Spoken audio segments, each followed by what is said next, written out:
Hello students, आज के video में हम आपसे बात करने जा रहे हैं जो मैंने लास्ट वीडियो में भी उसी कॉन्सेप्ट पे बात किया था।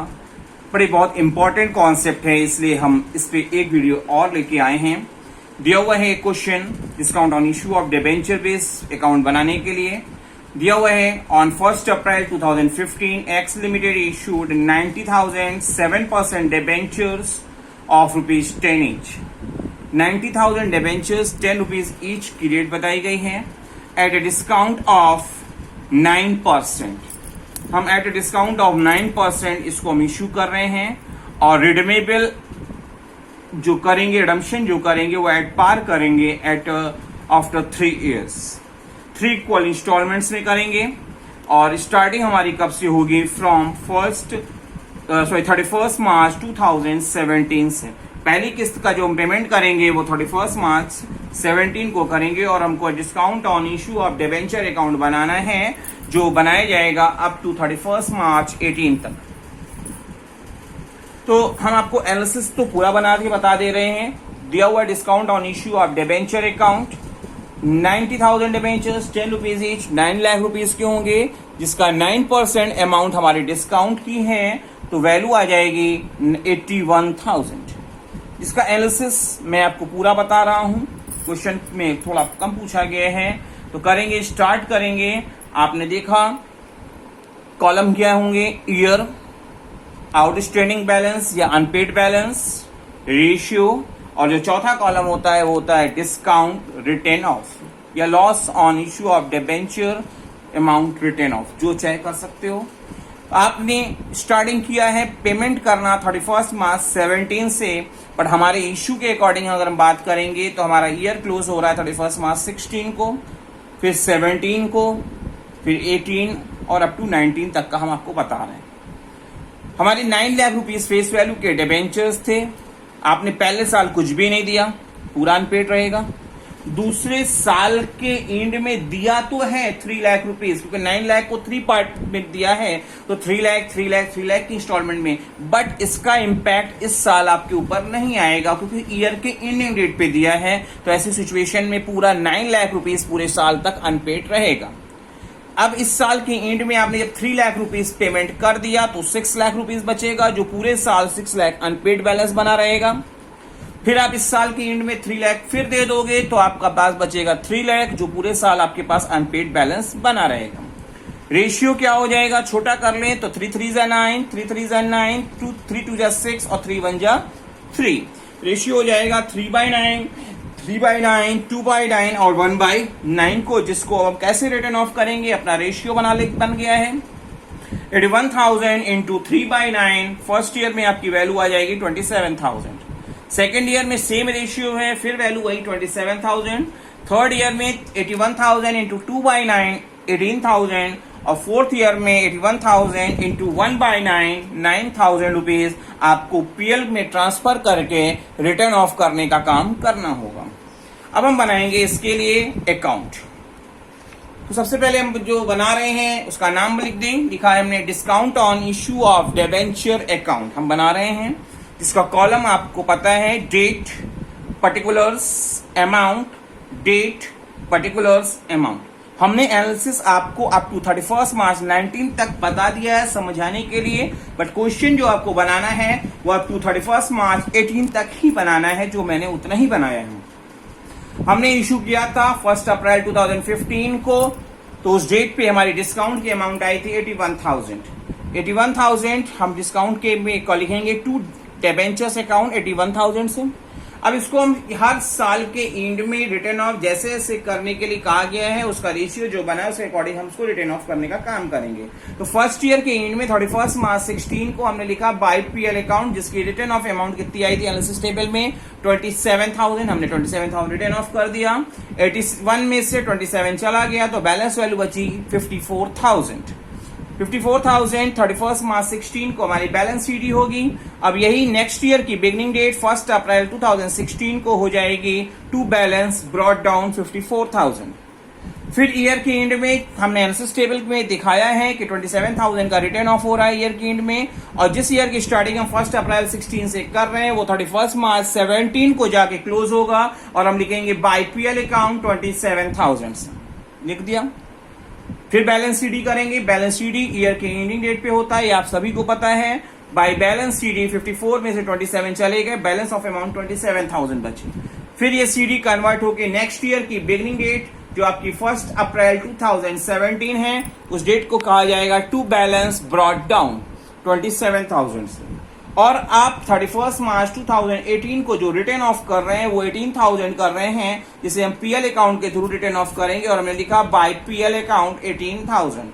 27 का ओपनिंग बैलेंस था जिसमें से 18,000 राइट ऑफ किया जा चुका है, तो अब हमारे पास जो बैलेंस बचेगा वो इसी डेट पे 31 मार्च 18 को लिखा जाएगा बाय बैलेंस सीडी। होपफुली आपको कॉन्सेप्ट समझ में आ रहा होगा। फिर भी इस कॉन्सेप्ट को और अच्छे से आप समझ सकें और अच्छे से अटेम्प्ट कर सकें, प्रैक्टिस कर सकें, इसके लिए एक क्वेश्चन और हम आपको समझाने की कोशिश कर रहे हैं।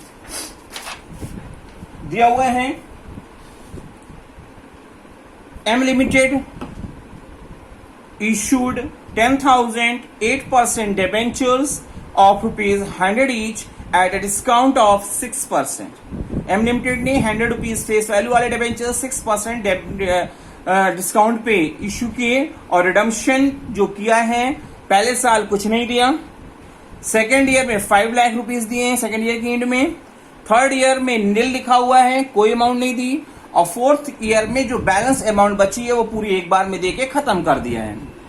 ये क्वेश्चन में रिडम्पशन का प्रोसेस जो किया गया है वो रेगुलर नहीं है और प्रोपोर्शनेट अमाउंट है, जबकि इसके पहले के जो क्वेश्चंस में हमने बताया था उसमें हम जो भी अमाउंट पेमेंट की जा रही थी वो इक्वल अमाउंट पेमेंट हो रही थी। तो क्वेश्चन में कोई फर्क नहीं है, हमको बनाना है prepare discount on issue of debenture account बनाने को पूछा है।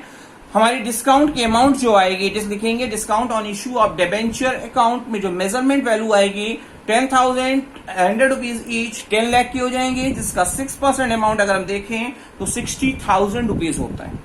हम इसको एनालिसिस कैसे बनाएंगे, हमने बनाया एनालिसिस टेबल। कॉलम होता है, आपको कई क्वेश्चन आप पढ़ चुके हो उस पे। आप पहला कॉलम होगा ईयर, आउटस्टैंडिंग या unpaid balance, ratio and amount return of discount on issue of debenture. तो ईयर का नाम मेंशन नहीं है तो मैंने लिखा first year, second year, third year and fourth year. Fourth year तक क्वेश्चन है। आप जो रिटर्न ऑफ कर रहे हो, जो पेमेंट कर रहे हो, वो आपने पहले साल कुछ भी नहीं दिया तो पूरा 10 लाख रुपए का आपका बकाया होगा। दूसरे साल के एंड में आप 5 लाख का पेमेंट कर रहे हो, बट एंड में करने के कारण पूरे साल आपका अनपेड बैलेंस तो 10 लाख ही बना रहेगा। तो ऐसी सिचुएशन में आपकी वैल्यू कितना हो जाएगा अनपेड 10 लाख। सेकेंड ईयर में जब आपने 5 लाख का इसमें से पेमेंट कर दिया तो अब आपकी जो वैल्यू बचेगी वो वैल्यू बचेगी 5 लाख, जिसको आप पूरे साल आपका अनपेड रहेगा। और कोइंसिडेंस है कि साल के अंत में आपने कोई भी पेमेंट नहीं किया, ऐसी सिचुएशन में ये 5 लाख का 5 लाख बना रहेगा। तीसरे साल में कोई पेमेंट भी नहीं हुआ है, जो आपके अगले साल में सेम अमाउंट ट्रांसफर होके जाएगी 5 लाख रुपीज, और 5 लाख का पेमेंट इस साल आप आखिरी में कर देंगे, जो कोई भी बैलेंस के बाद आपका कोई भी बैलेंस नहीं बचेगा। और हमारा रेशियो हो जाएगा 2/6, 2/6, 1/6 और 1/6, मतलब 5 1 5, 5 1 5, 5 2 10 एंड 5 2 10। इस कॉन्सेप्ट पे हमने ये रेशियो बनाया है।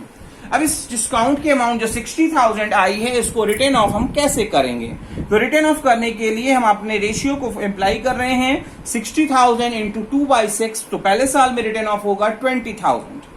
सेकेंड ईयर में सेम रेशियो है तो 60,000 into 2/6 same amount 20,000। Third year में 60,000 इंटू 1/6 आपकी अमाउंट आ जाएगी 10,000। और फोर्थ ईयर में हमारी अमाउंट सेम रेशियो होगा 60,000 इंटू 1/6 अगेन, तो वैल्यू आएगी आपकी 10,000। अब हमको क्वेश्चन में स्टार्ट करना है discount on issue of debenture account को बनाने की प्रोसेसिंग। तो सबसे पहले हमने लिख दिया कौन सा अकाउंट हम बना रहे हैं, और हम बना रहे हैं discount on issue of debenture account. Column आपको पता है date particulars amount, date particulars amount.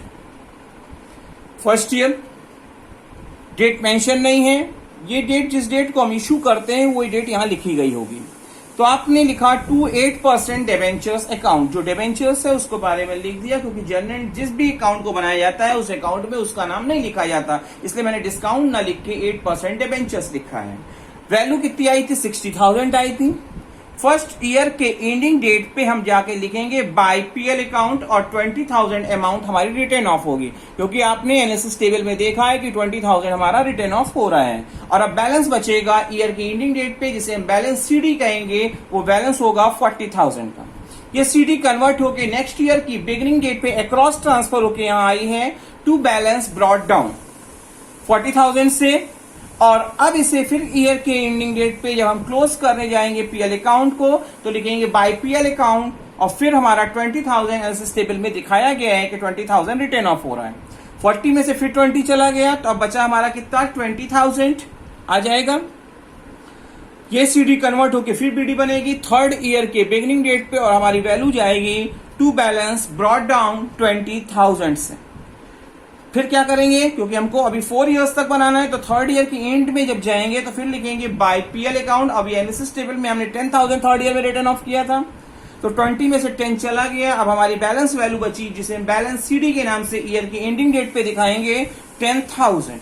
ये सीडी कन्वर्ट होके बीडी बनेगी फोर्थ ईयर की बिगिनिंग डेट पे और लिखा जाएगा टू बैलेंस ब्रॉट डाउन 10,000। और फोर्थ ईयर के एंडिंग डेट पे आप इसे पीएल में ट्रांसफर कर देंगे और पूरी अमाउंट 10,000 हमारी रिटर्न ऑफ हो जा रही है।